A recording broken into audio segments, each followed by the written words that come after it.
ನಮಸ್ಕಾರ ಫ್ರೆಂಡ್ಸ್, ಹೆಂಗಿದ್ದೀರಾ? ಗುರುವಾರ ಮತ್ತು ಶುಕ್ರವಾರದ ಬ್ಲಾಗ್ ಆಗುತ್ತೆ.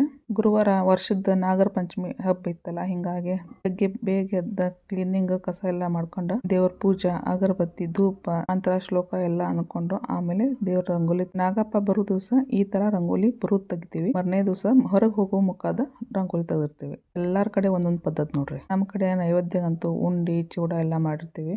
ಉಂಡಿ ಚೂಡ ಮಾಡಿದ್ರು ಇದು ಅಳ್ಳಂತೂ ಮರ್ಯಾಕ ಬರಂಗಿಲ್ಲ. ಯಾಕಂದ್ರೆ ನಾಗರ ಪಂಚಮಿಗೆ ಇದಂತೂ ಬೇಕೇ ಬೇಕು. ಶೇವ್ ಉಂಡಿ, ಕೊಬ್ಬರಿ ಉಂಡಿ, ಬುಂದಿ ಉಂಡಿ, ಚಕ್ಲಿ, ಕರ್ದ್ ಮಾಡಿದ ಚೂಡ ಎಲ್ಲ ಮನೆಯಾಗ ಮಾಡ್ಕೊಂಡಿದ್ದೆ. ಆಮೇಲೆ ಸಾಯಂಕಾಲ ನೈವೇದ್ಯಗೆ ಅಂತ ನಾನು ದಪಾಟಿ ಮಾಡಿದ್ದೆ. ಆಮೇಲೆ ಮರನೇ ದಿವಸ ಅವನ ಚಾಲು ಆದ್ರಿಂದ ಮೊದಲನೇ ಶುಕ್ರವಾರ ಪೂಜಾ, ನಾಗ ಪೂಜೆ ಎರಡು ಒಂದೇ ದಿನ ಬಂದಿತ್ತ.